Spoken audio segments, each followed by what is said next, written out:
Alana, Yeah. how's it going, babes? Oh, I feel so much better. After getting out of that shower. Oh, yes.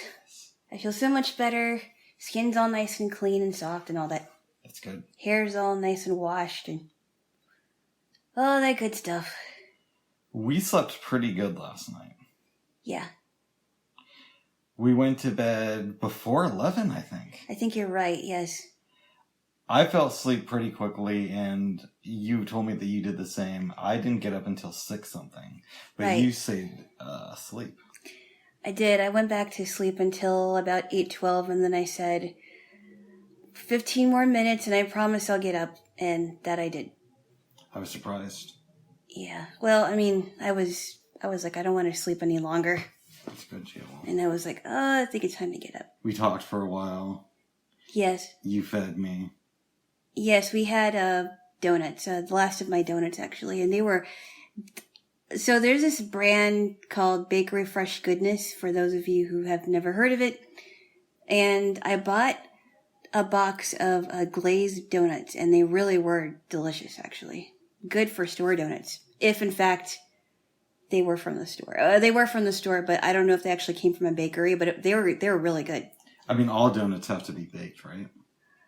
Well, if you're talking about like I'm not talking about the store-bought, powdered donuts that don't taste very good. You know what I mean, right? I hear you. These are a little bit higher quality, in your opinion. In my opinion, they're pretty good. I don't know. I mean, Bakery Fresh Goodness it sounds like a brand to me, but they taste like real glazed donuts. What'd you say? I felt that they were pretty good. I'm not a big glazed donuts fan, but for glazed donuts, they tasted all right to me. Well, and then last week I got chocolate donuts, but they didn't taste like the chocolate donuts I usually like getting. That's fair. Yeah. I know that everybody talked about how great Krispy Kreme was. Oh, I thought they were great. I mean, I didn't get donuts from them very often, but they are good. I remember in 2002... they either opened a Krispy Kreme here in Portland or in Vancouver, and there were stories on the news about how there was lines around the block. I didn't have any of their donuts then. I think the first time I had a Krispy Kreme was when I was living in Denver. Mm-hmm. And it tasted good, I'm not going to lie, but it wasn't a life-changing experience. Okay. I thought they taste good, but I will say this. That is a popular donut franchise. I thought that Voodoo Donuts is really good. I have been... I remember going to the original Voodoo Donuts. This was like... this had to be back in like 2012, I think. 2011, 2012, somewhere around there. And I was with a group of people, a small group of people, and it was a very, very hot summer day. I think it might have been July or August, somewhere around there. And we stood there until we finally got into the donut place, and they were good. They're really good. They good, have some odd, but they're a little bit overhyped. They have some odd flavors that I have not tried, but I like them. And I heard there's another donut place that I don't know if it's even open, but it's called Blue Star Donuts. I heard those are really good. I think we've talked about them before. Yes. When we were at a particular location, didn't somebody say that there was a Blue Star Donuts like a block down the street or something? You know what I'm talking about, right? It was an open mic thing. Was it? Yeah. I do not remember. What open mic did we go to? This was before the pandemic, the one that my friend used to host. Oh, wait, your friend? I had a friend who we met at his open mic. Oh, that's right. Oh, right. A Blue Star. Was there a Blue Star donut across the street? I don't think so, but somebody said there was. Okay. Well, if they said there was, we didn't find one. No. But I heard a lot of good things about Blue Star Donuts. And I know that there's a place called Heavenly Donuts, which... I think we talked about them before, too. Yeah, we probably did. I've never tried them. Oh, my goodness.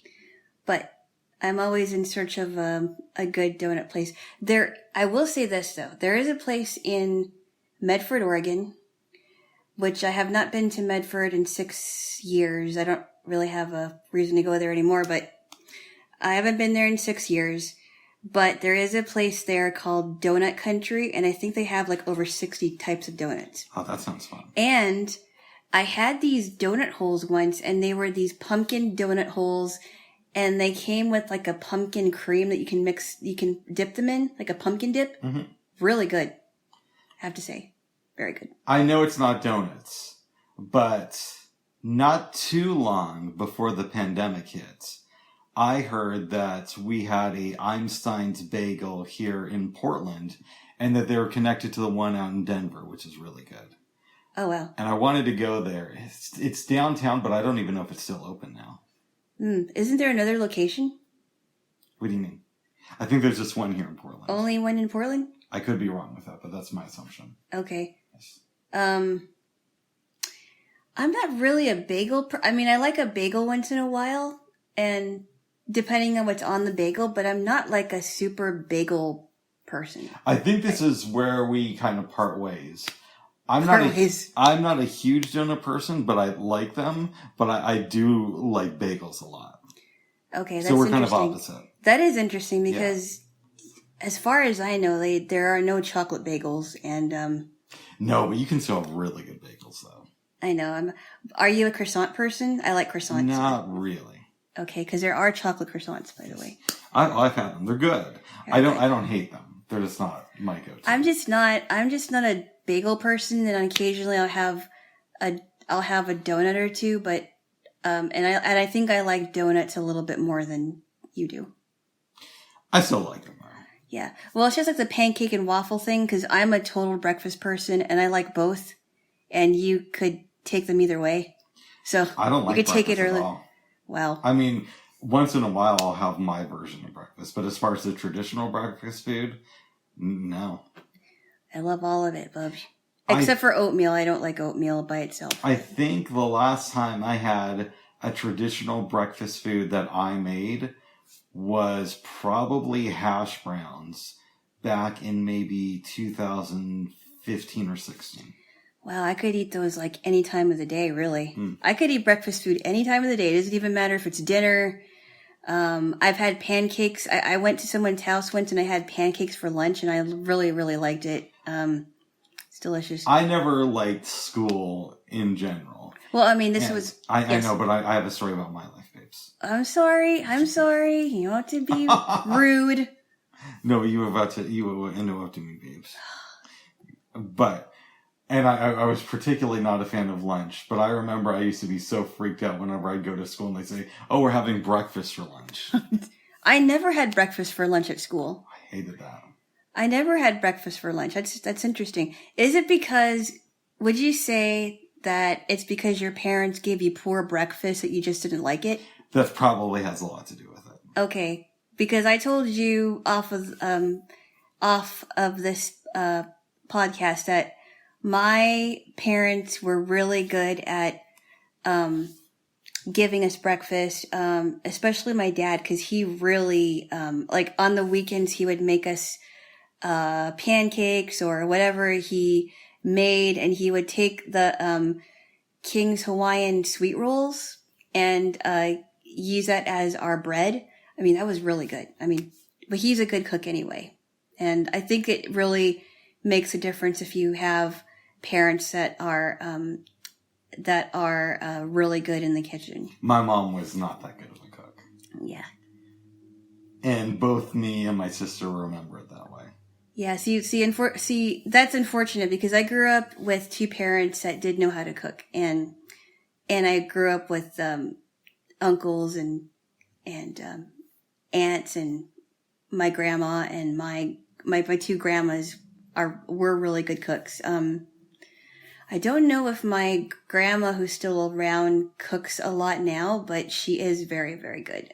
Very good. Part of me thinks, babes, that maybe that's the reason I eat so much sugary foods, which I'm trying to cut back on. But it's because that was the only thing I could find in my house that tasted good. Mm-hmm. Because my parents couldn't cook. Or at least my mom. Oh, that's couldn't. awful. Yeah. That's awful. Yeah. Yeah, that's not good. No. But anyway, so I'm a donut person, more of a donut person, and you're more of a bagel person. But donuts are still good, and you still like a good bagel on occasion. I do. I like. I especially like pizza bagels. I think they're really delicious in different bagel sandwiches. That's weird because I don't like pizza bagels. I thought you said you did. It's not that well, they're a little bit messy. I like pita bread pizzas. Mm. That's the first. No, that's not the first type of pizza I made by myself. I'm sorry. The first pizza I made by myself was actually from scratch. Okay. I mean, I like bagel sandwiches in general, including if it's made with pizza fixings. Mm. Yeah. So whether it's a pizza bagel or a bagel sandwich, I like it. Yes. But typically I'm not really a huge bagel fan as much as you are. Oh. Don't worry, I'm not going to call the cops on you. I appreciate that. Being a bagel fan. I appreciate that. You're welcome, Jaylo. I won't tell the cops either that you're not a donut person either. Well, good. That they might get upset with. I was like, "Why? You don't like donuts? You're weird." Who was it who started calling cops pigs? No. The rumor about cops going to donut shops. Well, that and calling them pigs. I don't know if they're related or not. No, they're not. Okay. No, they're not. I mean, if you're thinking politically, they're not related. Gotcha. But if you're thinking like that they're pigs because they go to donut shops and they're huge people, Well, I don't know. who started the donut shop thing? I never got that. It's like, well, I don't know that. I mean, what if a cop goes to a restaurant and they just want to have a regular or traditional breakfast and not donuts? I don't know. Whoever came up with that it's kind of funny. Yeah. But I'm like, I don't really believe that cops like to go to donut shops all the time. Maybe they want to get ice cream. I don't know. So we've established that my dad, sells drugs and has been in and out of prison. So here's a funny story that my grandfather told me. So I don't know. Is this confirmed? This is true? Well, my grandfather told me this story when Okay. he was alive. It may not have been then. It may not have been true, but something tells me it was true from the way he told it to me. Okay. So I don't know if my dad was selling drugs or trying to get a prostitute, but for whatever reason, he got arrested when he was 16. And he calls my grandfather to come bail him out. Yeah. So my grandfather goes to the precinct, gets my dad out of prison, and as my dad is walking by the police officers exiting the jail cell, he yells back, "Thanks, pigs." Wow. And my grandfather, who is a jovial guy and usually in a really good mood, told me that he was very pissed off that day. I would be mad at him too. That's really disrespectful. Yeah. Especially since my dad was a police officer at one time. I think it's really disgusting. I do too, babes. I wouldn't be surprised if one guy comes after him and throws a donut at his head. Oh. Well, good. Unbelievable. I know, babes. The disrespect and disdain, I just don't understand. I know, babes. But he works on the opposite side of the law, so. Of course he does. Yes. That's white. That's white, Jaylo. Anyways, we were talking about cops. No, I'm surprised nobody ran after him. I know. But this is back in the 70s, and he was white, so. Yeah, but come on, though. It doesn't matter. I mean, I honestly think somebody should have ran after him and clubbed him over the head. Uh-oh. And say, that's it. You're going back into prison, son. Oh, my goodness. Don't you do that again. Yes. No, seriously. I mean, they should have just, taken him from your grandpa and say, okay, sorry, I know you're going to take him home, but he just called us pigs, so we're gonna leave him in here for another night. Yeah, my dad has always had crazy luck with cops and law enforcement. And a lot of people speculated, well, in my family, not in the general population, okay, right, that he's probably an informant of some type, just because of how crazy his luck is. So, I remember, I think it was my grandfather was telling me, it was either my grandfather or my aunt, told me a story, this was many years ago, about how my dad was looking at something like 20 years in prison. Wow. He goes in front of the judge. Judge looks at his record and says, "I'll give you 6 months in prison and 3 years of probation." How is that even... See, this is... How is that even,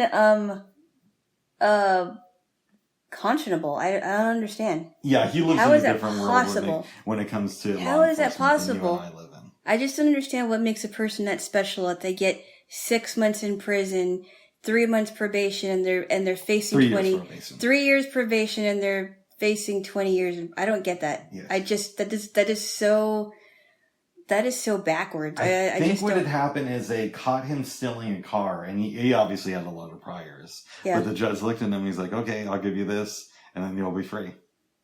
That's crazy. Yeah. But anyways, I'm sorry. He should have been. He should have been off of the bench.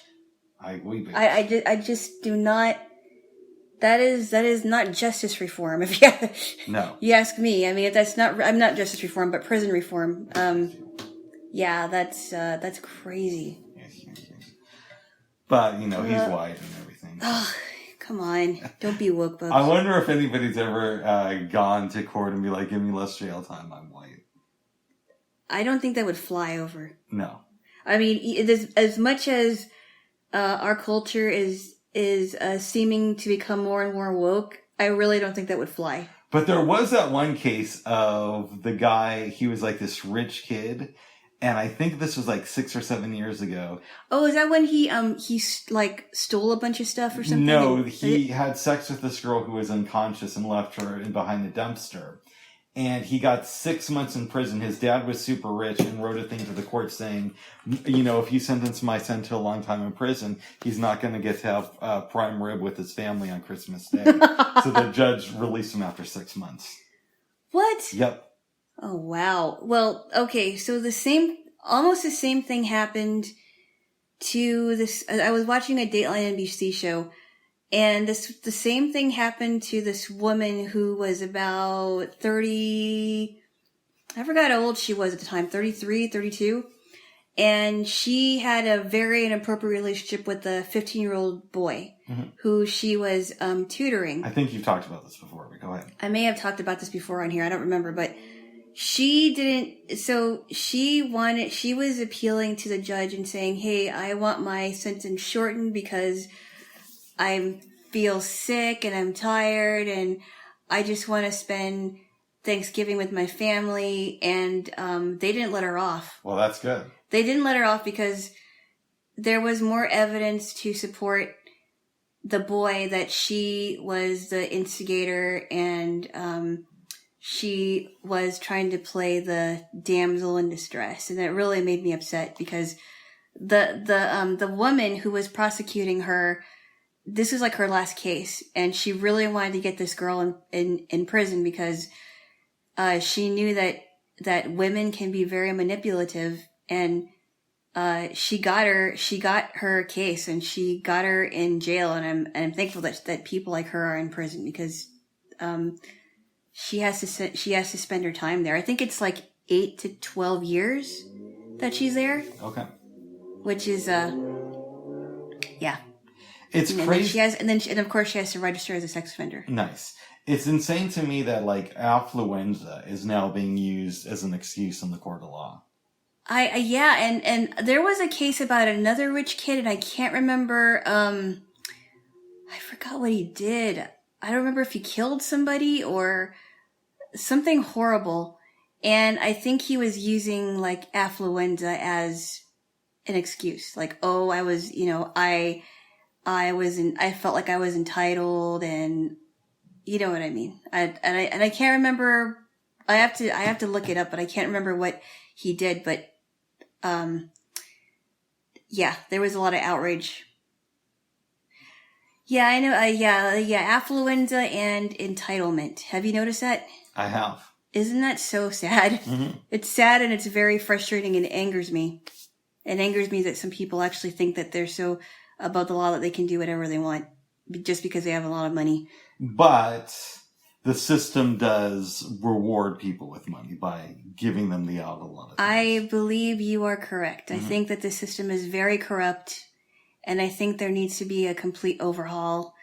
And people, the ones who really need to be in prison, need to be there. And it's terrible. It's terrible that people will use their father, their uncle, what have you. This might be a crazy rabbit hole to go down. Uh-oh. But you know how Bill and Melinda Gates are getting a divorce? Yeah, like, who cares? I don't. Well, I was reading some stuff the other day, and who knows how much of this is true or just the media playing it up. Yeah. But Bill Gates was good friends, or seemingly friends, with Jeffrey Epstein. Oh, and apparently that was one of the things that made Melinda Gates suspicious of After 24 years, though. Yeah. And I don't know that that's true, but I know that that's what I read. And I think, you know what? what's that? I didn't know what to think about Bill Gates when he was a part of Microsoft. I didn't think he was that bad, but now that he's gotten so much power, I think he's a very evil person. I don't know, but it leads to an interesting question. Is Bill Gates evil because we're going to say I'm mixed about that. I think with all powerful people, there's a little bit of good and a little bit of bad, with some exceptions. But let's go with your initial thought that he's evil now. Mm-hmm. Do you think that he's evil because he has power, or having power made him evil? Like was he evil before the power, or did he become evil because he got it? I can't speak to the fact, how he was before he got rich. Okay, so I'm not going to say that. But I think because of his power, he's using it for evil. I think that it's probably a gray area. Well, let me give you something to think about. And I just found this out. I'm sorry for interrupting, but I just set up. Go ahead. So do you. You do it more, but go ahead. Whatever. Go ahead. Whatevs. Go ahead. Blame it on the woman. I get it. Blame it on the woman. Oh, keep going, babes. Wait, I'll let you finish your thought, and then I'll go on with it. Good. So he has done some good things as far as fighting against malaria, and and without Bill Gates, there would be no Microsoft, which you could make an argument is a good thing because of how much power they amassed, especially in the 90s. But you could also make the argument that because of Microsoft, we have cheaper computers and more people have access to the internet than they would without him, right? Uh-huh. So I think that and a lot of his competitors would call him evil. Like, I don't particularly think the way he treated Netscape was that great of a look for him.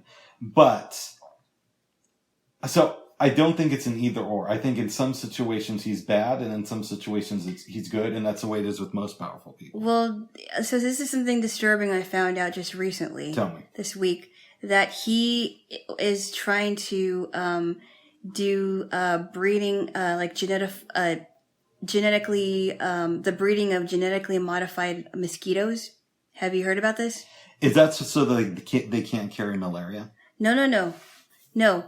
What they want to do is, what he wants to do is inject the, the female mosquitoes with something and breed them with and breed them with male mosquitoes. And it's something to genetically modify them, to see if they can find anything about, diseases that mosquitoes can pass, and I just don't get that. I'd have to do more research into that. It's really it sounded really scary when I heard about it, and it was just insane. I don't know what he's doing. And here's some things to keep in mind, right?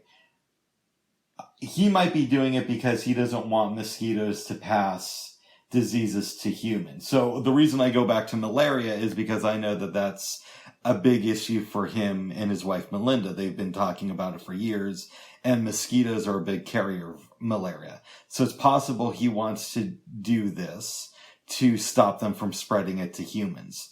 And I think in a lot of cases, people, not just super powerful people like Bill and Melinda Gates, but people in general, often will go into a project with the best intentions. Mm-hmm. Like, I want to end this disease in humans. But there may be unforeseen consequences that end up impacting society later on. Well, see, what I don't understand is I know that they're getting divorced, but I also heard that they're still going to work together on projects. Yeah. Which is kind of interesting. I don't know. But people can work together. I guess. I mean, if I divorced somebody I was married to for a really long time, I don't think I want to work with them on anything. But Melinda Gates is probably going to get several $billion from the divorce. She may. So it's not like she's going to be struggling for money. And she probably looks at it like, hey, this guy's my meal ticket. I want to work with him. And he might be looking at her like, she makes me look like a somewhat normal human being, so I want to work with her. I don't know. I personally don't care that they're getting a divorce. Whatever. When I heard the announcement, I'm like, wow, okay, that's interesting. Whatever. I don't care. Oh, I don't care. well, good. Yes. Well, good, Jaylo. Good. I've always been interested in Bill Gates just because he made all this money in technology. And he was so relevant in the late 90s and early 2000s. Yes, he was. To the point to where the government was trying to break up Microsoft. You remember that, right? I actually don't remember hearing about that, but that doesn't mean it didn't happen. Well, it didn't happen. It doesn't mean that it wasn't reported. It happened in the sense that they were trying to, and then it kind of went away, and then Google and Facebook became the big evil corporations to look out for. Yes. But it's kind of crazy how they were that big in the late 90s. And in a sense, because they were so big, it led to them losing relevance because it was hard to, once you get a company that is that powerful, it's actually kind of hard to steer the ship to keep up with new trends. That's right. I would agree. Yeah. This is going to sound like a crazy statement, but in some ways, looking at Microsoft, it makes me wonder what will happen with Facebook over the next 10 to 15 years. I don't know. I mean, there are a lot of people that are leaving it. I hate Facebook. Yeah, I think they are one of the most evil corporations right now. I mean, Google... Monsanto's is pretty bad. Monsanto is really bad, yes. And so is Big Pharma. And Google, so is Blackwater. But Google and Facebook, I don't know how relevant they're going to be in the next 10 to 15 years because there are other alternative platforms that have come out since this all started last year. Have you noticed that? Well, I mean, there's been these concerns forever. I mean, at least in the last 10 to 15 years. I think Google and Amazon have a better shot at lasting. And Facebook, I think, could be successful in 10 to 15 years. But it's less cemented in my mind that they will be. I don't know. I think Twitter and Facebook are going down pretty fast. Twitter is, for sure. Twitter, for sure, because... I mean, it's just a place where leftists go when they want to get canceled, it seems like. Well, anyone can go there and get canceled now, it seems like. But Facebook, a lot of people have asked Mark Zuckerberg what's going on with that, and I just don't know how if both those platforms are going to last in the next 10 years because a lot of people are leaving. They're canceling their accounts. They also control Instagram, though. Oh, and it's possible that Instagram is going to go too. So time will tell. And Google, I mean, I don't really use Google as much. I mean, I use Google to search for certain things, but I mean, the only thing I really use it for is like Gmail or occasionally YouTube, I guess, but I don't really... I do use Google fairly frequently, not just... I don't use... Google and Gmail, but I also use YouTube a lot. Yeah. Android is controlled by Google. Oh, you're right, it is. Yeah. Yes. So I don't know. I mean, I guess time will tell, but I do think that Twitter is going down fast and Instagram is possibly going down too, and Facebook is probably going to go down too. I don't know if that's the case, but if we're talking about Google, what are the big players? Google, Facebook, Amazon. I do remember hearing about it the first time, and this is when this is back in 2006 when I was going to SPU, and I remember a friend of mine in one of my classes was saying, "Oh, it's like MySpace, but it's like the college version of MySpace." And I thought, interesting. But then more and more people got on it, not just college students, but other, more adults, and people were sharing their pictures and things like that. And I didn't realize how big it was going to get. I think YouTube started like the year, it might have been the same time as Facebook. 2005. Yeah. Yes. It's crazy that there's no real alternative to YouTube. I'm sure there is. I'm sure there is. No, but you know what I mean. You think that there would be a bigger Yes, player there in is. this Yes, space. there is. What is it? There's a site called Rumble. No, but babes, come on. Come on. What do you mean, come on? I've been on it.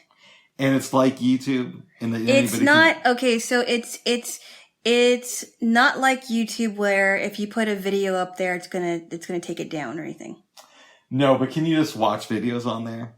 Or is there like some weird thing where you have to? I think so I don't know exactly when Rumble came out, so I'm not gonna say that I know when that happened, but I think they're making it so that anyone can find any kind of video they want. It's not quite as established as YouTube, I will tell you that. But is it as user friendly as YouTube? Yes. Really? Yes, it is. So I've been on it. I could go on there, watch a video, and turn my screen off, and the video will still play in the background. You might be able to do that. I don't know about the screen thing because I don't use a screen, so I can't vouch for that. Okay. But it's not as established as YouTube, but the layout of Rumble looks similar to YouTube. Yeah. And I don't know how I don't know if it's going to grow as fast as YouTube, but a lot of people are putting content on that site instead of YouTube because they're afraid that YouTube is going to monetize what they put up there. Oh, and all these services have weird laws. Like, did you hear about what the MyPillow guy did? Are we going to go here, Bub? Are we going to go here? Okay. Sorry, babes. We don't have to do that. But you heard about that, right? No, and I whatever is being touted. Do you want me to tell you what it was, or no? Or No. I know a lot more about the MyPillow guy than you do, Bubs. You know about his social media website? Yes. Stop. Enough. Stop. That's supposedly with some support. Stop. You don't want to talk about this? No, I don't. Okay, because you know where I'm going with it. Yes, I know where you're going with it. He said it was against censorship, Bubs, and then if you read the terms... Bubs! All right, stop. You already went over this. All right. Did I really? Yes, we went over this like a couple weeks ago. I don't remember that. Yes, we did. See, this is why I keep you around. Yes. Yes. You see, I am the memory in this outfit. Right? But by that logic, should you Bubs? keep tickling me? Because you've done that before. I love you, babes. Now give me a kiss. We're giving the people what they want, Bubs. Okay, give me a kiss. We're giving the people what they want. I tickle you relentlessly. Well, not relentlessly, but... I'm a people person, so give me a kiss. Give me a kiss. Why? Because I want one. I love you, Jaylo. I love you too. Yes, very good. No, anyway. And just for the record, I would only do this to you, not anybody else. Okay, good. Good. So you wouldn't see me doing this across the table to somebody. If they said the MyPillow guy. No, I wouldn't. I would not do that. Because they don't know what my personality is, and we've been together for almost 3 years. Yeah. But it does seem like somebody should set up a social media website with reasonable rules and just make them known ahead of time. Yeah, don't cancel somebody on the fly and shadow ban them and all that. And that's why Twitter's going down, I think. Twitter's going down because it seems like people go there to lose jobs and whatnot. You know what I don't understand when it first came out? What's that? Is why in the world would people put like, oh, this is what I'm doing now. Oh, I just brushed my teeth. Oh, I just woke up. Oh, this is just what I ate. And I'm like, what kind of, and I was thinking to myself, that's a really stupid premise. Like, who would want to know what you're doing? Like, absolutely what you're doing right now. And you only, I don't know how many, what the duration of time that you can leave messages on there, but I was like, who would want to go on this website? It's so stupid, but that's just what I thought. Yes. Yeah. Yes, Go to bed. Yes, Joe. Yeah. I'm just shocked how many people get canceled on Twitter. I know. Even the people that even the people that have been on Twitter for years that have been saying whatever they wanted to. it doesn't even matter who it is. A lay person in their home that wants to rant and rave about whatever it is, and then they're canceled. I mean, they're canceling. They're like dropping them like flies. Did you hear about that blogger, babe, who on Mother's Day, which I think was last weekend, wrote a story about how it was about her personal journey and how she decided to have kids in her 20s, and a lot of people went after her online because of that. What? They were talking about this on TYT. What? Yeah, TYT reported on this, that there was some blogger in her, she's like 30 now, but when she was 25, she decided to have kids. And she wrote this story online about it. And it wasn't like judgmental. And a lot of people from the left started attacking her. Why? Because she had children at 25? Yep. Wow. Yeah. Well, what about them? Did they have kids at 25? Who? Those people that went after her? I mean, I'd like to ask them, do they have children? I think not. Probably not. Yeah. So, I mean, my mom had kids before she was 24. I don't think people should have kids until they're at least 30.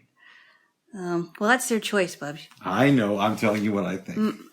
My sister had kids when she was 24. Oh. Right? What's wrong with that? If you're old enough to take care of children. Well, are you mature enough? Have you lived enough of a life? Oh my goodness. Oh my goodness. Oh my goodness. Maybe babes, but I suspect says the person that doesn't have any children. Right. I did not have kids before 30. No, you don't have kids at all. That's right, and I didn't have them before I was 30. Oh my goodness. Okay, tickle two. Okay. Until full nourishment. Anyway, no, that's terrible. What was the reason for it? People didn't like the fact that she talked about having kids. Wow. It was the dumbest Unbelievable. Yeah. Unbelievable. Was she on? Do they talk to guests on their show? Like, did she call in? Or? No, TYT does interviews, but this was just like a regular news story. Whoa, I didn't even hear about that. Yeah. Do you know what her name was? I don't know. I could probably find the story in my YouTube links, but yeah. That is crazy. Yes. They'll just cancel. I mean, Twitter will just cancel you for anything. It sounds like. Yeah, people need to lighten up a little bit. Absolutely. This cancer. I really hope this cancer culture thing is headed out the door. Did you just say cancer culture? Cancel culture. I'm sorry. I hope this cancel culture is headed out the door. I don't see it happening in the near future, but I really hope that enough people are tired of it that they're like, okay, you have to stop now. I think people are starting to turn the corner and say this is a bit ridiculous. More than a bit ridiculous. It's absolutely atrocious. But it does happen on both sides. It's atrocious. Yeah, it is atrocious. Yeah. Yes. But now it's just gone completely overboard. Did you see that thing, babe? Speaking of cancel culture. Yes. Where Fox News came out with a thing on their website. This was a couple months ago. Okay. And they said, okay, it's up to the baby boomers to come out against cancel culture. And a bunch of people on Fox News' website started writing about, oh, you're telling us to go after cancel culture. What about in the 80s when you guys were against this, and this, and you said that we were listening to devil's music, and you were against this type of clothing and this type of haircut. Oh, wow. So, I don't know. It's fascinating stuff. I don't agree with anyone that tries to cancel, because I remember that there was this uproar about kids listening to rock and roll and how that could be an influencer, but we're now finding out that music doesn't really influence what people do. I remember. I don't think. When I was in 4th grade, I had a music teacher. Yeah. Who said there have been studies that show that people who listen to classical music have a higher IQ, and people who listen to rap music, their IQ starts to fall. That's not exactly true, I don't think. No, she was just an old bag who wanted to, I mean, I do believe that when a person drives with classical music on, it does help the person relax and is able to helps a person concentrate because of how because how the music is. But Yeah, I don't think, or what about the people that say that if a child listens to classical music in its mother's womb, that they'll learn how to appreciate it, or they'll learn how to play it or something. I don't necessarily think that's true either. No, I do think there is, though, to be real, something to the idea of your entertainment diet is somewhat important. Yeah, I do believe that the content that you surround yourself with does affect you, but I don't know that it affects every single part of you, if that makes any sense. Mm-hmm. You know, it may affect your mood, it may affect your whatever you're feeling, but I don't think it influences what you do in your life. Well, one can make the argument that if it affects your mood, that is affecting what you do in your life, because it has an impact on what you do when you go out into the world. But it also, you know, if you're constantly surrounding yourself with lyrics against women, for example, mm-hmm. really hardcore, explicit lyrics that are misogynistic to women, that may play a part in what how a man treats a woman. Now, not in all cases, but maybe in some cases, and I'm no psychologist or anything, but I would guess that in some cases, if you keep on listening to that, maybe that might influence a man as to how to treat a woman, and especially how it was with him growing up around women. Did I ever tell the story here about going to Seattle and listening to NWA? I don't think so. Was that when you were taking one of your long rides? I had taken a long ride to Seattle, and I was going to come back the next day. So I was there doing this thing with a couple of people. And this guy who used to be a friend of mine was... Yeah.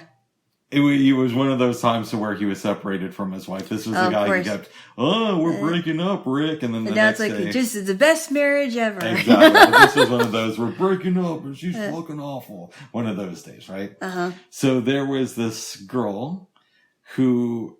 we had met a couple of times, and he was really, really attracted to her. I wasn't that into her, so it wasn't like we were both going after her. And this is several years ago. And on the way to pick her up, we're listening to NWA, and the name of the song, plug your ears if you don't want to hear it, babes, is called A Bitch is a Bitch. And Ice Cube took the lead vocals in that song. Oh, I already heard it. Okay. And we're both, I don't think I've told the story here, though. We're both having a good time listening to the lyrics, and he's like, hey, Rick, we should play this for what's-her-name when she gets in the car. And I'm like, oh, yeah, man, just kind of joking about it, not really thinking it's going to be a thing. So this girl that he's attracted to gets inside the front seat, because I'm gracious. I get inside the back. And we start driving away. He turns to her and he says, me and Rick had a little talk before you got into the car, and we've decided that there's a song we have to listen to, and you're just going to have to deal with it if you're here with us. Oh, wow. So not only does he turn on A Bitch is a Bitch, he pumps it up to full volume and starts singing along with it. Uh-huh. It made me laugh, and I was not surprised when him and this girl did not hook up. Well, why would she hook up after that? Why would she hook up with him after that? I mean, think about that, though. Like, if he's attracted to a girl, why would you want to impress her with a song? You probably want to impress her with, like, some Marvin Gaye or Luther Vandross or, God forbid, Bobby Brown. I think he put on some Prince after that. I mean, seriously, though. I mean, if you really wanted to impress a girl, why wouldn't you just put on... I don't know, some Barry White, you know, some velvety voiced man that, you know, put on some Sting. I mean, he's got some great stuff. Mm-hmm. Not NWA. Oh my God. So what happened after, did you guys drop her off? Like, where'd you guys went to Seattle, but what happened after that when you, if I remember right, when you guys drove her home? If I'm correct, this was on an early Sunday morning. We went to get something to eat, and then I think this was when we did the yoga class, babe. That really weird one that I told you about. Refresh my memory about that. Okay, so there's this girl, the lady who lives in Seattle, who's kind of weird. Okay. But she teaches yoga, and she's like, "Oh, I'm a yoga teacher." And I had always wanted to get into yoga, but because I'm blind, I felt it difficult to Yeah, it do is the a little poses. bit, yeah. So we go there, and all she's doing is calling out the names of the poses. And like after 3 minutes, she's like, "All right, Rick, you don't need to do this." Okay. Yeah. I think I forgot about that one, but that's funny. Thank you, babes. Okay, and then did you guys drop her off all the way home, and then she never talked to she never talked to him again? As far as I know, they never talked again. Wow. Yes. Sorry, I caught myself there. That's okay. I saw what you were doing. You did good. She did not talk to him again. No. Wow. After that, I would be humiliated. Like, okay, that's it. Yes. I'm done. Yeah, impressed me with some Marvin Gaye. That's right. Well, you impressed me with some Coltrane. That's right. You gave me a piece of celery with some hummus. That was really good too. That was on the first date? No, that was the third one. Okay. Oh, that's yeah. But the first time you came over to my house. But that was the first time I came over to your house, we had some curry. Food, yeah, and I got to hear all about the guys. Okay. All right. Bubs, seriously, I thought we were past it. We are. You know, you got me, you love me, I love you. What's the deal there? I was just having fun with my Jaylo. Yes. All right, give me a kiss. Bringing stuff back up in the past. Give me a kiss. I will kiss.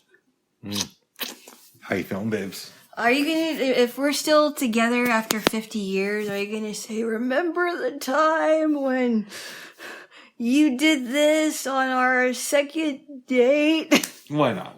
I'm like, it's been 50 years. And I smack you over the head with a frying pan. And then I'll die. No, you won't. And then I'll be like, it's been 5 minutes, get over it.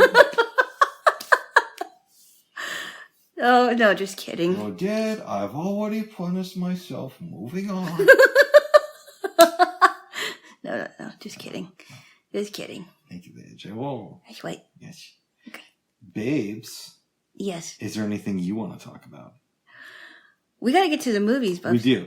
Do we want to talk about movies first and then dinner?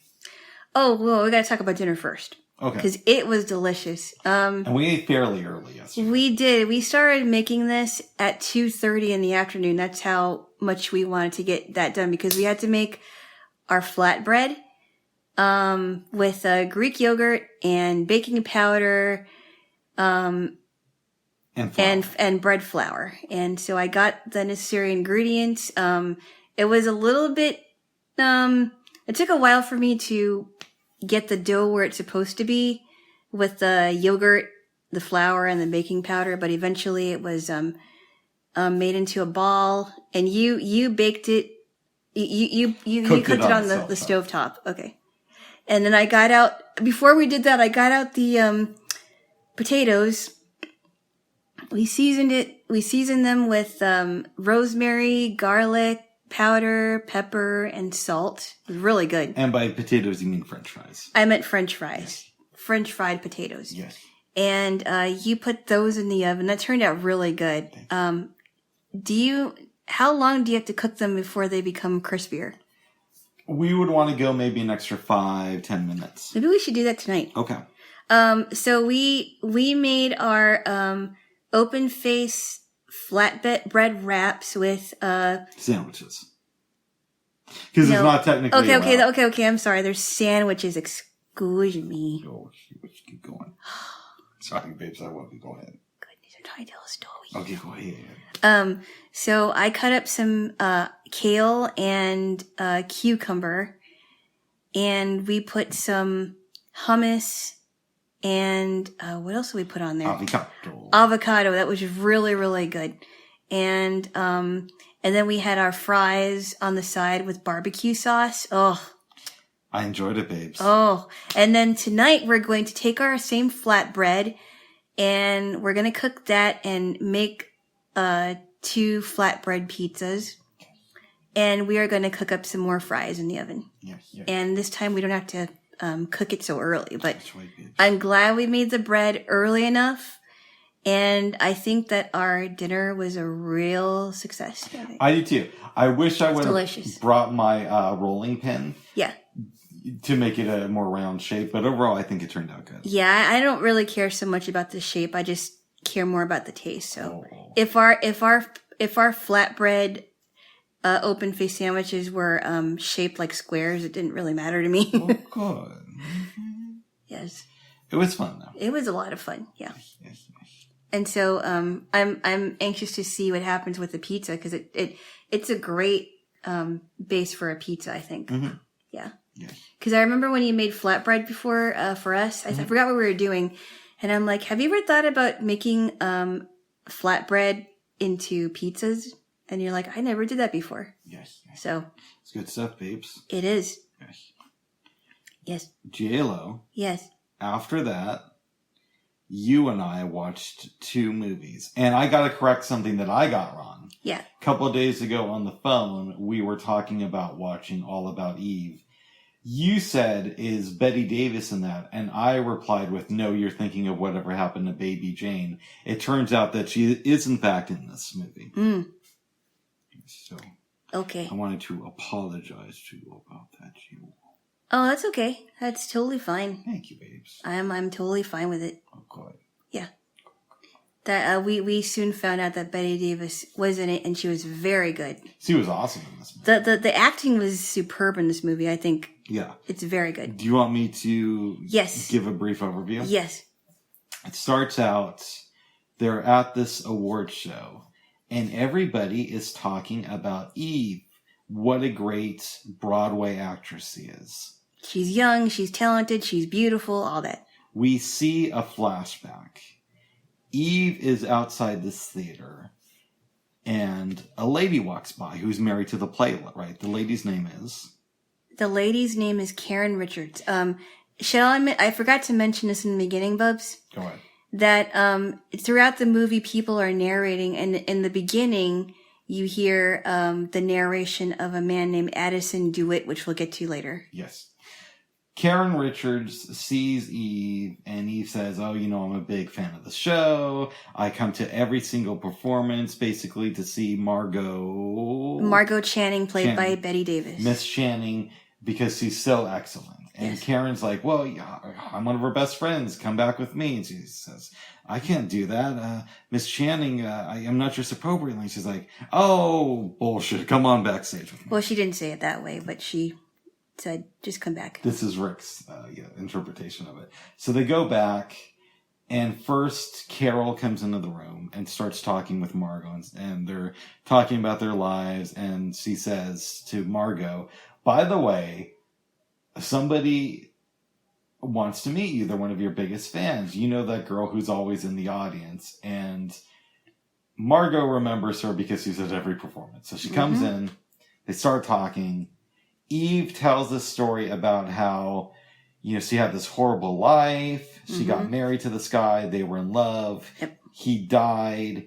She is poor, but when she was in San Francisco, she made a point of going to see another play that Margot was in. And she saw it 4 times, and she moved to New York and is obsessed with this play. So the night keeps going on. More and more people keep coming out of the room. And Eve ingratiates herself with Margot. Yep. Kind of becomes an assistant. Yep, somehow. Yep. So she knows pretty much everything on Margot's schedule, including her boyfriend Bill Sampson's birthday. Yeah, we're assuming that the night between when Eve first met Margot and the birthday is roughly about 3 to 4 weeks. Yes. Things keep going on. There's a big party for Bill. Before the party, Margot is talking with her other assistant, whose name is... I think her name is Birdie. Birdie, yes. And I really liked Birdie in this Birdie was funny. She didn't have a big role, but it was good. Yeah. She was like a no-nonsense person. I'm guessing she might have been from New York. Yes. Margot asks Birdie, well, what do you think of Eve? And Birdie says... I don't like her. It's like she's studying you. Yeah, it's like she's studying you, and she's like you're a book or a play or whatever it is. And she's like, okay, that's it. You know, I don't. Margot goes downstairs before the party starts, and she sees Eve talking with her man, Bill. Mm-hmm. So she sends Eve away. She says to Bill, I'm a little bit concerned because, you know, you shouldn't be talking with Eve so much, blah, blah, blah, blah, blah. They get in that thing. Eve overhears this. The party goes on. And Eve gets the sense that Margot is a little bit upset with her. Margot has the piano player play the sad song 4 or 5 times in a row. And someone's like asking her about the dying or whatever it was. It was really funny. It's near the end of the night. Yep. People are hanging out, but I believe Margot has gone to her bedroom. Yep. Eve says to Karen, I'm sorry. That's okay. Whose husband wrote the play. Yep. I think I would be a good understudy for Miss Channing. I know her other regular understudy is pregnant and won't be able to do it much longer. Right. But I know the play inside and out. And you know, Miss Channing never misses a performance, so I probably wouldn't ever go on stage anyway. Yep. Why don't you talk to your husband about that? Mm-hmm. Okay. So, Carol eventually gets Eve the part as the understudy. Yes, she does.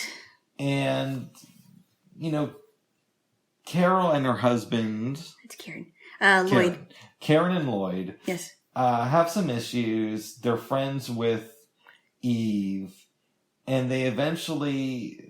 They have a little bit of a falling out. But they decide to take Eve to to their vacation house for the weekend. Yes. By this time, her and Bill's relationship has temporarily hit the rocks. Yep. So it's just going to be Karen, Lloyd, and Eve. Yep. I mean, it's not Eve, but Margot. Yep. Margot. Yep. I'm horrible with names. Margot. It's okay. That's why I'm here. Yes. Karen decides, well, we might be able to play a funny trick on Margot. She decides that she's not only going to empty the car of gas so that they can't make it back in time for the Monday night play, but... Oh, are you talking about Eve or Margot? No, Karen decides this. Oh, Karen decides that she's going to play it. They're going to play a trick on Margot. On Margot, yes. Yes, okay. So she empties the car and she calls the local press and tells them to go to the Monday night show. Right. So who has to go on stage? Eve. Eve does, yep. We should also say that by this time, the producer of the play has started to look at Eve a little bit differently because he had to read lines with somebody. Right. And he saw a great performer. Right. I think that was Lloyd. Okay, yeah, Lloyd. Lloyd, yes. Who also wrote the play. But in any event, goes on stage, blows everybody away, figuratively. And figuratively, yeah. He didn't have a gun on stage. Oh, a critic who is in the circle named Addison decides that he is going to take Eve under his wing and make her a star. Yep. Margot is pissed about this. She's very upset. Well, it's like, not only is she my understudy and she knows everything that I do. There's a scene where it's like the next day, Eve goes out to meet with a talent scout from Hollywood. Yep. And basically says, oh, this isn't going to become anything. I'm never going to be as big as Miss Channing. But I just wanted to meet with this person just to see what they had to offer. Yeah. And then I think it's later on that night, Eve and Bill have gotten back together, and Bill's now proposed to Eve. And they are dining with Karen and Lloyd. At another table, Addison and Margot. Yes. And I keep saying Margot and Eve. Okay. At another table, we have Addison and Eve, and they're dining. Yep. And Eve goes to the bathroom. Once she's done cleaning up, she sends a message basically saying... To Karen, I think. Well, it was meant for Eve, but Karen ends up going to the bathroom to talk with her. Yep. Or no, maybe it was meant for Karen. Anyways. It was Karen. Yes. Because Eve was in the bathroom and she wanted her to see her there. Yeah. And there was some talk about maybe Eve would go in, but it says Karen. Mm-hmm. And she basically says, your dad's... What was that? No, because Karen, if you remember, Karen... Got the message. Karen got the message, but she thought it was for Margot. Gotcha. Yeah. Okay. Yeah. She goes in the bathroom, and Eve says, "Your husband has a new play that he's writing, and I want to be the star of it." And Karen's like, "I want to be Cora." Yeah. Karen's like, "Hell no. That ain't going to happen here, honey. This part is for Margot." Yep. And Eve's trying to play it nice and say, "Well, we all love Miss Channing, but come on, she's like 15 years too old, and I'm the right age." And she's like, no, honey, this ain't going down like this. And she says, "Well, actually, I know what you did to sabotage Margot." And Addison knows too. He's willing to keep it a secret, and all you have to do is put in a good word to your husband for me. Yep. Eve now has a play that's about to open. Mm-hmm. We also find out that she's been having an affair with Lloyd. Right. And she drives Addison away because he thinks that he should be entitled to some of that good stuff. Right. And this is around the time that Addison goes to her place. Correct? It's the place that is being rented for her that's kind of off Broadway as they're testing the play. Yes. And he is, and she doesn't know this about Addison. She actually convinces Karen that Eve does not like Addison. She hates him. And that she is saying things that Addison is writing. At least she makes it sound like Addison is manipulating her. Yeah. So somehow Eve and Addison get back together. It's a great love story. Bill and Margot. Well, yeah, but Eve and Addison. And we already established that Bill and Margot got back together. Yeah, so Eve and Eve, but then Addison starts, is this after Addison finds out all this stuff about Eve, or yes. Okay. This is after that. We find out that Eve isn't her real name. She was never married. There was no husband that died. Yep. And she was basically spending months playing this like mousy lady to try to ingrain herself into Margot's life and take over. Then we come to the award show. Eve's getting her award, and she says, "Well, I'm going away to Hollywood next month to shoot my first picture. But a big part of me will still be here on Broadway, and I hope to return someday." And you see Margot, Lloyd, Karen there celebrating her because they have to do it because it's a professional thing. But beneath the surface, they're all pissed off at her. They're just not looking at her because she played all of them pretty much. Mm-hmm. They get up, they all greet her. Margot has a great line where she says, "You should put that trophy where your heart should be. You should put that award where your heart should be." And I'm like, ooh, that is that's a pretty bold line. Addison comes over to Eve and says, "Well, we're going to the party." Eve's like, No, I'm not going to go. Just drop me off at the hotel. Home. Yeah. Goes there. She has a fan waiting inside. And it's implied that Eve is about to get played just like she played Margot earlier. And this lady is supposed to be like this high school student that has an Eve Harrington club. And there are like other Eve Harrington clubs in the United States, and she's the president of her fan club. And you said that she was trying on her coats and her robe, and she's trying on a robe and bowing in the mirror, and that's where the movie ends. It's a very good movie. It almost reminds me of Sunset Boulevard in some ways. They're very similar, and I think they came out the same year. And a lot of people have made that comparison as well, not just you. It is, yeah. It really does sound like Sunset Boulevard, but there's so much to it. I think this film is funnier than Sunset Boulevard. I think you're right, yes. Absolutely funnier than Sunset Boulevard. There's so many good lines from Bette Davis. The whole cast is great in this movie. Yes, including, I don't know who played Addison DeWitt, but he was really, really good. Mm-hmm. He was very cunning. I liked his speaking voice I like how they had different characters like Karen Richards and Addison DeWitt narrate what was going on in their own perspective.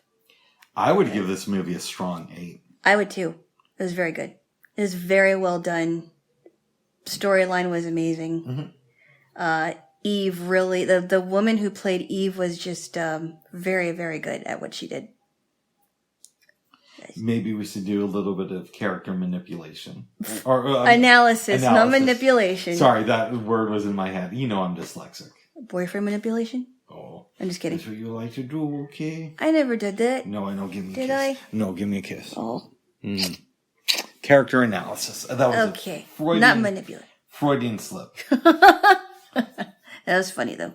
Let's start off with this film in general. Yes. What can we learn about from this movie about how cutthroat Hollywood is? Ooh. I know it's technically about Broadway and not the movie industry, but it really is a metaphor about acting and the arts in general. It's very cutthroat and manipulative. I mean, people will do pretty much anything to get the part they want, even to sabotage somebody's career or almost sabotage someone's career and, have an affair with the playwright's husband. And, they would do anything to get that part or to ingrain and insert themselves into their favorite actor or actress's life, I think. We don't know for sure, but do you think that Margot's career started in a similar ways to Eve, to where she chose a celebrity actress on Broadway and ingrained herself in that person's life? I don't think so. Okay. I think it's possible that her career started very differently. We don't know how, but it's possible that her career started very differently than Eve's. What does Margot teach us about insecurity?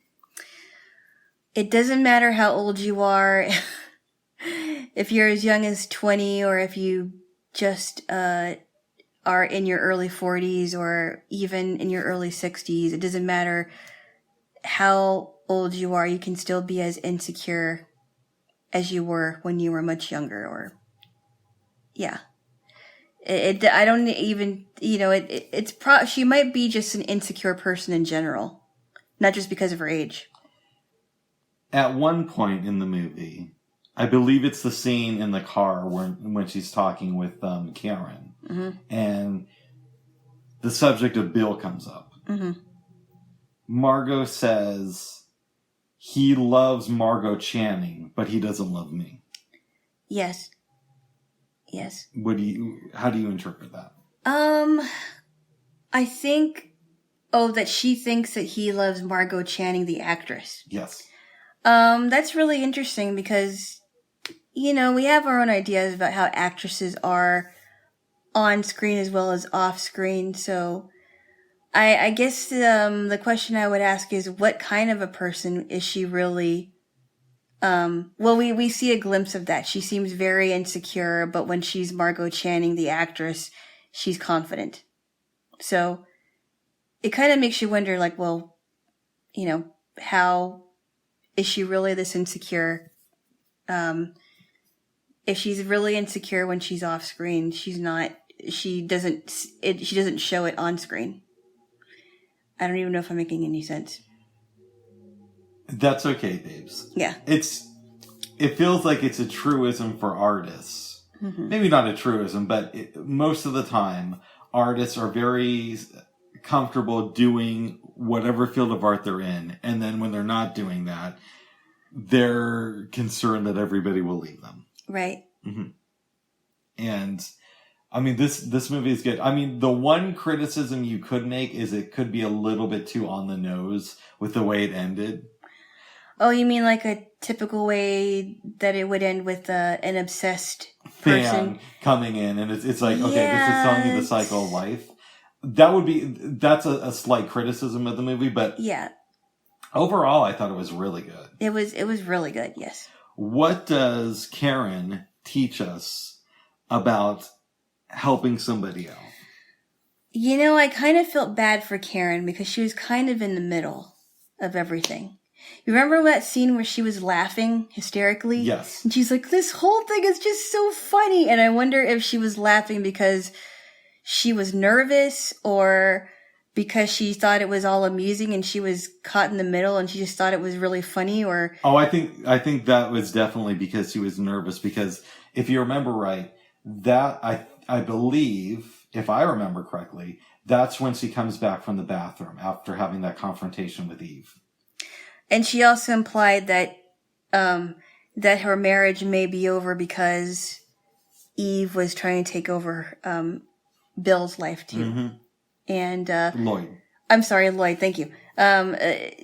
See, now I got those two mixed up. Because she was saying, well, Bill and Lloyd were arguing, and they were bitter arguments, and then she said something like, "Well, I knew it was going to happen sometime." And she had this idea that her marriage was going to end, and we don't know exactly what happens towards the end because the focus now is on Eve. So, yeah, I feel bad for Karen because she wanted to help Margot because Margot was one of her best friends, but she also wanted to help Eve because she was young and upcoming, and Eve genuinely was really an admirer of Margot's work, and also very obsessed. Does Eve end up becoming a big Hollywood star? No. What do you think happens to her? I think that she is found out just the way how Addison finds out about her. Now, she may not even make it to. She may not have even made it to Hollywood, because now she's got to deal with this girl obsessed fan that is in her hotel room. That's interesting. I totally buy into the idea that she goes out to Hollywood and makes some movies. Now, whether or not she has a long-term career, that's a completely different story. I don't know that if she does make it to Hollywood, which I'm not sure about, and that's just, I mean, that was just my own analysis of what happens to her. But if she does make it to Hollywood, I think you're right. She probably doesn't have a long-standing career like Margot did. But Margot was never a film actress, as far as you know. No, she's just on Broadway. I mean, yes. Yeah. Are there any questions about this movie that you want to ask me? What do you think about Lloyd and Bill and the things that are happening with them? Because Bill was a director, and Lloyd was the playwright. So how do you think they are fitting in this equation, and what do you think of both men? They're both very flawed people who, the thing I think about this movie is, even though Eve plays everybody, I don't really think you could say that any of the characters in this movie are innocent. That is true. I mean, even Karen isn't, even though I felt bad for Karen, she wasn't, because she played a part in that prank against Margot. It was her idea. It was her idea. Yeah. I think that Bill and Lloyd are both men who like the idea of being behind the scenes and pulling the strings. So Lloyd gets to write the things that these actresses say and maybe sleep with one or two of them here on occasion. Bill gets to direct them and have his own love interests as well.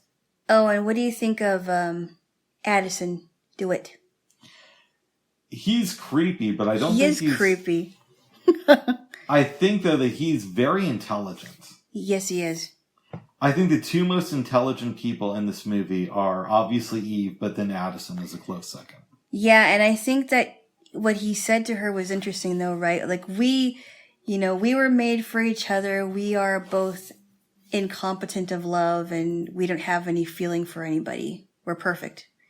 And remember when he said, from one killer to another killer, right? Like, what is he talking about? So, he's manipulative as well. He was trying to work with Eve, manipulate Eve.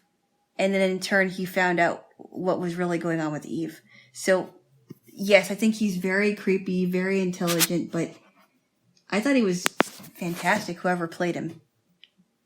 Yeah, there's a lot of great performances in this movie. Yes. So, you would recommend it to people? Absolutely, I would. So would I. I would recommend it to high schoolers that want to learn about old actors and actresses like Bette Davis, that is no longer alive, and how much she brought to Hollywood and how everybody keeps talking about her today. Oh no, it's a great movie. I would agree. Yes. Anything else you want to say about it, or do you feel we covered it? I think we covered it. Nice.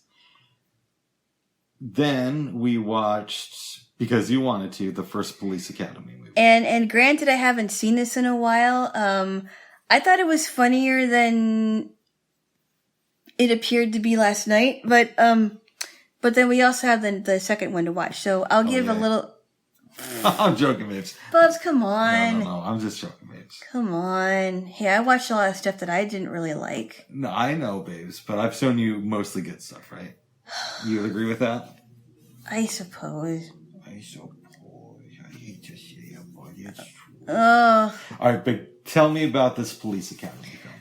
I'll give you the basic premise. So, this guy named Carrie, I think his name is Carrie Mahoney, who's played by Steve Guttenberg, is the main, is one of the main characters in this movie. I forgot what happens. He drives his car sideways and he hits somebody's car. Is that right? He basically parks it to where half of the car is on top of this other car. Yeah. And he was stopped by a police officer, taken to the police station. This is where you meet Marvell Jones, who's played by Michael Winslow, and he makes all these really weird sound effects, and it's a very funny comic relief person.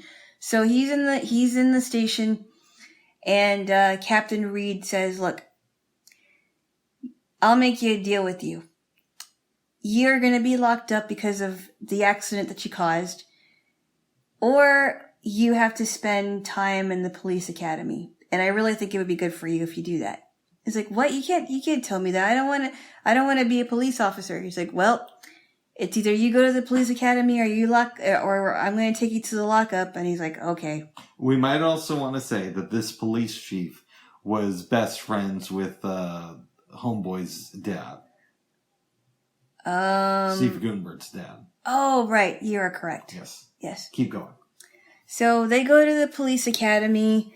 You start meeting all these characters like Tackleberry, and he's one of the guys. And then Cadet Hooks, who is a woman that does not know how to project her voice. At least you don't see it in the first one. And then you got Cadet Jones, who is the he likes to mess with people with his sound effects. It's really funny. And then you've got I forgot what her name is, but she's played by Kim Cattrall. She is one of the teachers there. She's one of the teachers, and the other one, who's a drill sergeant that you see, is the one that threatens Mahoney several times that he's going to call Captain Reed to get him out of the police academy if he doesn't stop his pranks. Would you like to chime in? I think I'll let you keep going. Really? All right. So they're all trying to get used to all these things, and Mahoney wants to get out of this police academy, and he's hitting on the women. Well, there's one particular woman that he's hitting on. He meets another guy. I forgot what his name is. Oh, George Martin. Who is very... A ladies' man. He was a ladies' man, but he's also... I think is he married? I don't think so. There's another dude who was married. That's right. There's weird people. There's another guy who's married, George Martin, who has a Spanish accent. He uses it on the ladies. And this other guy named Barbara, who we imply is very effeminate, and he has a dog named Princess, who's really a boy. Princess! You don't see him much in the film. You just see his dog. And then these two guys are trying to get Mahoney because they were ordered by the sergeant to get him. And they said, look, you have to get this guy in shape because I don't want him to be, I really don't want him to be in this academy because clearly he wants out. So Mahoney's doing all these pranks. I can't remember all of them, but he does this. Would you like to explain the one prank he does with the one girl and the, this made me laugh. Yeah. He gets a hooker and takes her under the podium. We should say that one of the head guys at the police academy is giving a tour to the higher ups and wants to show some slides in this particular, I guess it's like a, what would you call it? It's like a conference room, I think. Yes. So they all come in.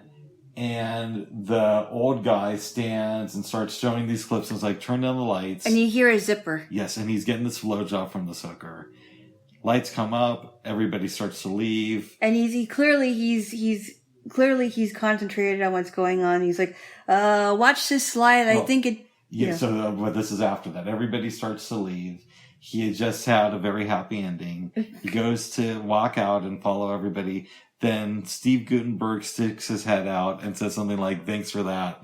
And the old guy thinks that Steve Guttenberg blew him. So that was one of the biggest... That made me laugh.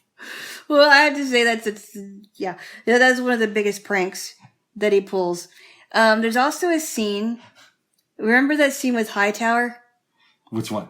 Where Hightower wakes Mahoney up. Hightower is one of the cadets. Wakes Mahoney up and says, hey, look, I have this driving thing I have to do tomorrow, but I've never driven anything since I was 12. Yeah, I didn't really find that whole sequence too funny. I don't either. I'm like, why? And then there was one scene where I think Mahoney or Hightower flips over this car because this guy, what? The girl who doesn't really talk loud ran over somebody's foot. Yeah. He uses a racial slur.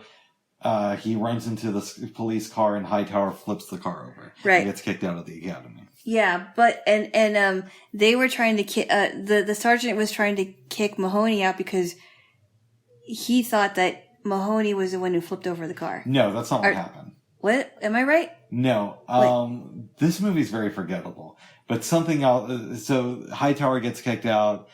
Something else happened. I don't remember what it was. And they say, all right, Mahoney, you're getting your wish. You're getting kicked out. And he goes to grab his stuff, but there's a riot downtown. So Mahoney joins him. Mahoney joins Hightower at the riot. And they end up getting the award for the best cadets ever. I never got that part. Okay, I never got that part. And I don't get it. I mean, I didn't get that part this time. I didn't remember that part when I saw it when I was younger. So, yeah. I would have to give this, because that's basically the end of the movie when they get the award. I have to give this a thumbs down. I gave it a weak 7, so I think I'd give it maybe a 6.5 to 7. I gave it only because I've seen it before and but it was funny. I would tell you this. I like the second half better than the first half of the movie. There was another scene that I really liked, and Michael Winslow, who plays Marvell Jones, was making all these sounds, and the one of them was looking at him, and while he was making all these noises, and kind of walked away. Yes. And I think while Mahoney was shaving, he was like, and it was pretty funny, I think. And then remember that one time where he says he calls for Cadet Mahoney to come down to the office. He's like, Cadet Mahoney, you're being called for da da da da. And he's like, Sergeant, I forgot what his name is. You're also called to the da da da. I was like, that's kind of funny. Overall, though, I mean, maybe it was funny to audiences in the early 80s, but it just doesn't hold up that well. It didn't make me laugh, and I know that I've heard of the Police Academy movies. I've seen parts of them on TV, but I've never sat down and watched an entire one before, and this isn't that good. It's not horrible. There's some good things in it, but overall, it's just not that good. I personally think the other movies are funnier. Okay. And also, you still didn't see Bobcat Goldthwait in the movie yet. And I think that made it funnier, too. I will give the second one a chance. Okay. But I mean, my gold standard for cop parody movies, it has to be Naked Gun. The first two movies. The third one kind of sucks. But the first two Naked Gun movies, I think, are the gold standard. It's hilarious. For this type of thing. Yeah, and funny. This Police Academy is nowhere on the level of the Naked But Gun again, movies. you only watched the first one. That's You why haven't we're gonna had watch the second other one tonight. one. We're gonna watch the second one tonight. Oh, yeah. Yes, babes. And I usually don't watch sequels to movies that I don't like, but I'm here with my Jaylo, and I love my Jaylo. And most of the time, sequels aren't good, and I will agree with you on that. But I think in this case, because it is quite a series of movies, I think that it's only fair to watch another one. These films are very popular. Yes. Yes. People love them. What are you doing, babes? I have to cut something. Oh. It's a nail. Oh, good. Character analysis is difficult. It's difficult because there was a story plot, but then there were so many things going on. And there were so many holes in the story, like the two guys who get kicked out of the police academy end up getting the best awards at the end. Right. I feel like it doesn't really make sense to do character analysis with this movie. No. Maybe it will with the sequel, though. I don't know. We will see. I really hope that I think the next one will probably be funnier. And I think that you will see Cadet Hooks in action, if I'm not mistaken. Yes. Good. Yes. Well, I'm happy for you, babes. Okay. Good. Okay. Jaylo. Yes. Did you have any dreams last night? I certainly did. Tell me. I remember one of them. I was in a room with a bunch of flutists, and I think it was some kind of a classroom, and we had these cards next to us, and it was very weird. This lady named Heather came in, and I guess I figured out that it was her birthday, and we all gave her birthday cards. I don't remember getting this birthday card, but we gave her birthday cards, and she was critiquing some of the things that we were playing, like, I don't know, like pieces of orchestral movements, and I guess she was giving us like a master class or something. It was a very strange dream, and it really reminded me of the master classes I went to when I was in college, which are really good, actually. We actually attended a master class last year before COVID hit. We did. It was in March. That's when... I don't think we ever talked about it here. That's when your friend was visiting. We went in March after we spent some time downtown. And it was a master class on piano. And it was really fun to watch it. Are you talking about my friend from Eugene? Yes. No. Yes, it was. No, because what had happened was he came to visit in May of 2019. It was March. No, babes, I'm telling you what happened. He visited in May 2019, and we saw him on a Saturday. Afterwards, you and I went to a musical performance. That's what I was talking to you about, but that was also a master class. No, babes, it wasn't. Yes, it was. I know what We saw the master class in March. You are correct, but we did not come from hanging out with my friend who was visiting. No, but remember, it was a performance, but the guy that was there was critiquing the person the people that were performing. What had happened, babes, is you are correct. He did critique performances, but we did not hang out with my friend earlier that day. That's what I'm saying. The time in May when my friend came here. Oh, wait. We went to the one in March, but then we went to another one in May. That's what I'm talking about, yes. So in May of 2019, we went to a performance. And in March of last year, like a week or two before COVID hit, we went to see a master class. And if I remember correctly, the musician who was running it would have people come up and play for a couple minutes, and then he'd talk about what they did right and what they could improve on. I remember that one. That's the one I was talking about. I think it was that same guy performing, or there was a guy that was performing in May that we went to see. That same guy you're talking about, right? No. No? Okay. I don't think so. But that was a fun masterclass. Yeah. The master classes are fun. I went to, I think I went to a couple of master classes, and, they were fun. I was a little bit, for a master class for flutist, because I was a part of it, and I was a little bit nervous, but, it was fun overall. I was one of the master classes I went to was given by a woman that was playing for the Seattle Symphony, and I actually had one lesson with her, and she was really good. She was a great teacher for the lesson I had with her, so it was very good. Yeah, I can't wait until PSU starts having events for the public again. Oh, those are so good. Remember when we went to that percussion ensemble performance at a Sunday afternoon, I think? I do. That was really good. It was. It was really good. I mean, they have, yeah. I love their performances. We used to go there pretty often. On Thursdays. Yeah. Because that reminded me so much of when I had music practicums, but except I had to dress up for them. Mm-hmm. So when I would perform, I would dress up for it as if I was performing at Carnegie Hall. And then we would have these things called juries towards, maybe a couple of times during the quarter. And, I think those were even more scarier because I was being critiqued by 2 professors. And it was a little bit scary, but, and why they call them juries, I have no idea, but that's how it is. But anyway, master classes are super fun. Yes. Hopefully we can start going in the fall to PSU events. Yes. Yes, only to me.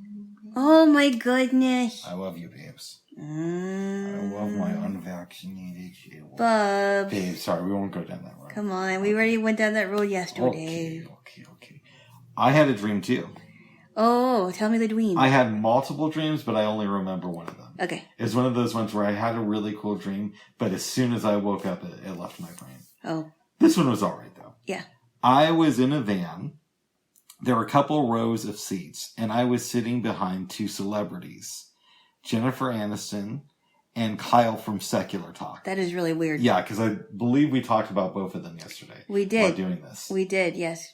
And don't ask me why we were all in a van together, but they were kind of talking, doing their thing. I was sitting in back, and the van started to roll on its side, like we're on one side.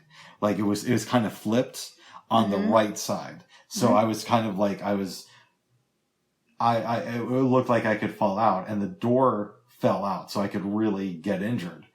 I climbed over to the next seat, grabbed the seatbelt, fashioned it. Then the van got straightened out and started driving correctly. And I started talking with Kyle and Jennifer. And then I woke up. Oh, wow. That's weird. Yes. That was my dream, babes. That one dream that I had where we were in we were going home in a flying car. That was kind of cool. Mm-hmm. Yeah. Yes, I remember that. That was pretty cool. Yes, yeah. Well. Yes. Is there anything else you want to talk about? I do not. I don't think so. Oh. Yes. What do you think we're going to call this one? I don't know. Okay. We'll think of something. We'll think of something. We will think of something. Yes, yeah. Well, but I think we're good. That's right. Do you want to give me a kiss? Sure. Possibly. Oh, wait, yes. Come on. Come here, give me a kiss, okay? Mm-hmm. All right, I love you, babes. I love you too. Unless there's anything else you have to say, I think we'll call it. Everybody have a wonderful day. Stay safe. Bye-bye. Bye-bye.